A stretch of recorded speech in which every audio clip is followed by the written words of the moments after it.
वो कौन किया है? या तो आप बता दीजिए विधायक ने किया है, या तो सांसद ने किया है, या तो नगर पालिका अध्यक्ष ने किया है। और से जाइए चंदौर में जो पुल है, पुल के इस साइड थोड़ी सी सफाई हो गई, थोड़ी सी इस साइड सफाई हो गई। ब्राह्मण मरता है तो 10 लाख और वो मर जाते हैं तो 50 लाख।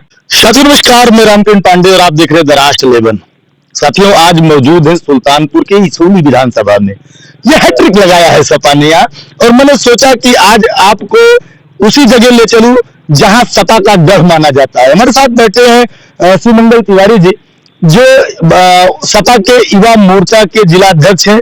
हमें लगता है कि सुल्तानपुर की धरती पर पहली बार कोई ब्राह्मण सपा का युवा विंग का जिला अध्यक्ष चुना गया है। हमारे साथ बैठे और हम इनसे पूरी कहानी चर्चा करेंगे, जो आज की लोकसभा का माहौल चल रहा है, जो इस महासंग्राम का माहौल चल रहा है कि चार चौपाल के तहत यहाँ बैठे हैं और आपको दिखाएंगे कि वाकई में चल क्या रहा है। हमारे साथ बैठे हैं सुमंगल तिवारी जी। पहले तो मैं इनका स्वागत करूंगा और एक चीज जानना चाहूंगा कि अभी जो महासमर ये लोकसभा चुनाव का चल रहा है, आप अभी नए चुन के आए हैं, तो लोगों को एक उम्मीदें भी होंगी कि कुछ नया सपा के लिए होगा। जो कैंडिडेट आपके यहाँ आया है या जो सपा पार्टी जिनको यहाँ से उतारा है, लोगों में गुस्साहट भी है कि अभी हो सकता है कि चेंजिंग हो। क्या लगता है कि कुछ ऐसा है? नहीं, अभी समाजवादी पार्टी के माननीय राष्ट्रीय अध्यक्ष आदरणीय श्री अखिलेश यादव जी ने प्रत्याशी बनाकर भीम निषाद जी को भेजा है सुल्तानपुर में, और ये बड़े मजबूती के साथ लड़ रहे हैं चुनाव, लोगों में जा रहे हैं, कैंपेन कर रहे हैं। चाहे इसौली विधानसभा हो, अभी वो लम्बुआ विधानसभा में थे, इसौली विधानसभा में है, काजीपुर विधानसभा, वो घूम रहे हैं। अब आगे क्या होगा ये देश के राष्ट्रीय लेवल के नेता हैं, वो लोग जानेंगे। फिलहाल जिसको बना के भेजेंगे कैंडिडेट, वो यहाँ से इस बार बहुत बड़ी जीत दर्ज कराएगा और जानेंगे। जैसे भाजपा में जो निषाद वोट है, एक बड़ा वोट माना जाता है, क्योंकि उत्तर प्रदेश के सुल्तानपुर जिले में बताया जाता है कि सबसे ज्यादा निषाद निवास करते हैं। क्या लगता है कि निषाद के वोट बैंकों में सेध लगा पाएंगे ये कैंडिडेट आ रहे हैं या उम्मीदवार होंगे? नहीं, बिल्कुल। पिछली बार लोकसभा चुनाव में जब मेनका गांधी जी यहाँ से प्रत्याशी रही और निषादों का 100% तो नहीं कह सकते, लेकिन 90% वोट भारतीय जनता पार्टी को गया था। तो मेनका गांधी जी ने निषादों के लिए कुछ किया ही नहीं, किसी के लिए नहीं किया। सुल्तानपुर शहर में अगर नहीं, आपने कहा कि किसी के लिए नहीं किया और निषादों के लिए नहीं किया, लेकिन जो उनका अपना मुद्दा रहा एक बाध मंडी का, जो कहीं न कहीं आप देखेंगे तराई एरिया में रहने वाले निषादों के लिए प्रमुख उद्योग है, उस पर उन्होंने बाध मंडी की बात की। लेकिन क्या लगता है कि सक्रियता से उस पर कुछ हो पाया? नहीं, उस पर कोई काम नहीं हुआ है। और मेनका गांधी जी का जिस लेवल की नेता है, उस लेवल का कुछ दिखा नहीं। सुल्तानपुर जिले में अगर विकास की कोई बात होती है तो यहाँ के भारतीय जनता पार्टी के लोग, भारतीय जनता पार्टी के नेता ये आपको ले जाकर सुल्तानपुर शहर में चौक में खड़े कर देते हैं कि ये काम हुआ है, ये हॉस्पिटल बन रहा है, ये हो रहा है, ये हो रहा है। आप बताइए कि सुल्तानपुर नगर पालिका का अध्यक्ष भाजपा का, सांसद भाजपा के, वहां का सुल्तानपुर विधानसभा का विधायक भाजपा का, आप बताइए शहर में जो विकास हुआ है थोड़ा बहुत, वो कौन किया है? या तो आप बता दीजिए विधायक ने किया है, या तो सांसद ने किया है, या तो नगर पालिका अध्यक्ष ने किया है। सारे लोग उनके वही एक काम को गिना रहे हैं और उनका अपना कोई काम नहीं है। जो काम को ये तीनों गिना रहे हैं वो काम भी इनका नहीं है। वही शहर में आती है, वही शहर से चली जाती है। आप बताइए, यहीं पे सतहरी झील है, सबसे बड़ा मुद्दा पूरे सुल्तानपुर का इसौली विधानसभा का। हजारों बीघे फसल हर साल जलमग्न हो जाती है। जिन बेचारे किसानों का खेत 1 बीघा है, 2 बीघा है, 4 बीघा है, 5 बीघा है, एक दाना नहीं आ रहा है उनके घर पे। करोड़ों रुपए का 5-5 पुल यहाँ पे बनवाए गए सतहरी झील पे। नहीं, सफाई तो उन्होंने कहा कि हमने बड़ा पैसा खर्च किया, सफाई हो गई। सफाई कहाँ हुई? जैसे आप इस रोड से जाइए, चंदौर में जो पुल है, पुल के इस साइड थोड़ी सी सफाई हो गई, थोड़ी सी इस साइड सफाई हो गई। आप जाएंगे तो सफाई दिखेगी। आप हमारे साथ चलिए, आप चले जाइए कैमरा लेकर, कहाँ सफाई हुई है? 1 महीने बाद बारिश होगी और यही जहां हम बैठे हैं, यही पीछे है, 400 मीटर है यहाँ से सतहरी झील। आप देखेंगे तो पूरा खेत जलमग्न हो जाएगा। आप बताइए कि जिसका सबसे बड़ा मुद्दा धरना दिए, ये किए, वो किए, इसौली में कौन से काम पे भारतीय जनता पार्टी के प्रत्याशी मेनका गांधी को इस बार कौन वोट करेगा?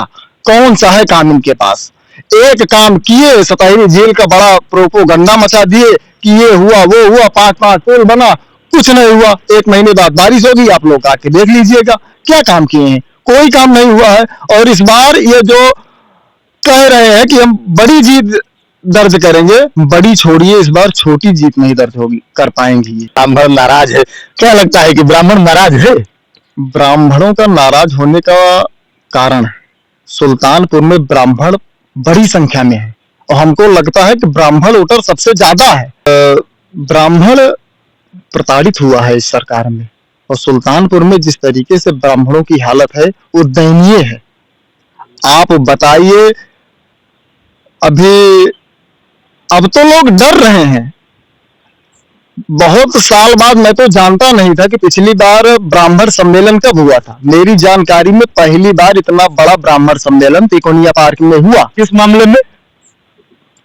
डॉक्टर घनश्याम तिवारी हत्याकांड में तिकोनिया पार्क पे हजारों के हजार संख्या में लोग वहां पे ब्राह्मण एकत्रित हुए, और उस ब्राह्मण का अगुआ जो था, जिसका नाम लोग बहुत ही सम्मान से शेरे पूर्वांचल पवन पांडे जी के नाम से उनका नाम लेते हैं। अब आप बताइए कि वो जड़ को ही अंदर कर दिए, जेल में उनको कर दिए कि कल को अब कोई ब्राह्मण बोल न पाए, कोई ब्राह्मण सम्मेलन न कर पाए, कोई ब्राह्मण जनसभा न कर पाए, कोई ब्राह्मण अपनी बात न रख पाए, कोई प्रताड़ित है तो अपनी बात न कर पाए। इस तरीके से भारतीय जनता पार्टी ने काम किया। डॉक्टर घनश्याम तिवारी के हत्यारे 1 महीना बाद जेल से रिहा होकर घूम रहे सफारी लेकर। और ये तो मतलब बड़ी बात आप कह रहे हैं, पवन पाड़े अंदर हो गए। अच्छा, जो अभी वोट बैंक की राजनीति है, आपने बड़ा मुद्दा छेड़ा है, बड़ी बात कही है। जो ब्राह्मण है इस बार वोट नहीं करेगा क्या भाजपा को? बिल्कुल नहीं करेगा। किस लिए करे? आखिर इतनी बड़ी नेता है माताजी मेनका गांधी जी, हम तो बड़े सम्मान से उनका नाम लेते हैं, भले से हम दूसरे पार्टी में, लेकिन उनका हम बड़ा आदर करते हैं, बड़ा सम्मान करते हैं। लेकिन 25 दिन बीत जाने के बाद जब मेनका गांधी जी जाती है डॉक्टर घनश्याम तिवारी जी के यहाँ, तो उनकी पत्नी से बहस हो जाती है रुपए के लिए। ब्राह्मण मरता है तो 10 लाख, और वो मर जाते हैं तो 50 लाख, 1 करोड़ ये होता है। और जो बोली है वो भी नहीं मिला है। अभी उनकी पत्नी का स्टेटमेंट आया है, हमारे पास भी मैसेज आया है कि जो भारतीय जनता पार्टी के लोग वहां पे जो गए थे, एक जो वादा करके आए थे, कोई कुछ नहीं हुआ। न 1 पैसे उनको मिला, न उनकी पत्नी को नौकरी मिली, न उनकी पत्नी को सुरक्षा मिली, जबकि उनके पत्नी के डॉक्टर घनश्याम तिवारी जी के हत्यारे घूम रहे हैं सफारी लेकर 1 महीने में। ये कौन सा कहाँ का न्याय है? सपा क्या कर पाएगी भाई? आप तो पुरानी चीजों को उखाड़ रहे हैं। जैसे इस बार सपा क्या कर पाएगी यहाँ, क्योंकि जिस तरीके से निषाद वोट को साधने की व्यवस्था की गई है, लगता है साध पाएगी, क्योंकि निषाद में भाजपा में भी भरे पड़े हैं, भाजपा में तमाम देखेंगे कार्य उसमें पदाधिकारी भी के लोग हैं। तो ऐसे में हमें तो लगता है कि कहीं न कहीं बेड़ा पार होना थोड़ा मुश्किल दिख रहा है। निषाद तो 100% वोट करने जा रहा है। आपको एकदम एक लाइन में हम इसको बता दें, उसका सबसे बड़ा कारण ये है, वो पहली बार अपना प्रत्याशी पाए हैं अपनी जात के। बहुत बड़ी बात है, मतलब पहली बार निषाद के समूह का पहला प्रत्याशी सुल्तानपुर जिले में आ गया है। लेकिन वो तो कहते हैं कि 2 लाख वोट मेरा व्यक्तिगत है, 3 लाख वोट मेरी पार्टी का है। तब तो इसका मतलब भाजपा का सुपड़ा साफ है। बिल्कुल सुपड़ा साफ होगा।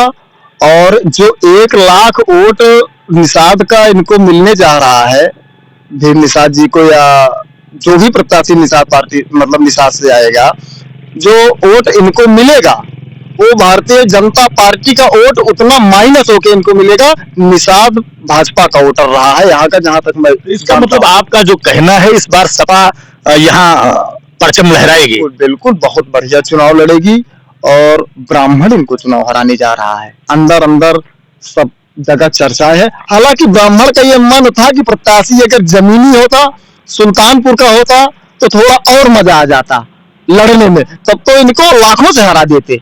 लेकिन तब भी ब्राह्मण मन बना रहा है, और हमको लगता है ब्राह्मण इनको खदेड़ देगा। दिल्ली वापस चली जाएंगी, आराम से बैठेंगी और यहाँ अपना सांसद चुनने में। साथियों, ये कैसा रहा पूरा वीडियो और इस पर आपके क्या कमेंट्स हैं? किस तरीके से त्रिपाठी जी ने पूरी बात कही है, इस पर आपके कमेंट्स जरूर आने चाहिए। आप क्या सोचते हैं आज के लोकसभा चुनाव के इस 24 के दौर को, और इस महासंग्राम में आपका क्या प्रतिभाग है? कमेंट में जरूर बताइएगा। नए हो तो वीडियो को सब्सक्राइब करना बिल्कुल ना भूलें। अपने कमेंट जरूर दीजिए, लाइक तो बिल्कुल लगाए। तब तक के लिए जय हिंद। फिर मिलेंगे किसी चाय चौपाल में।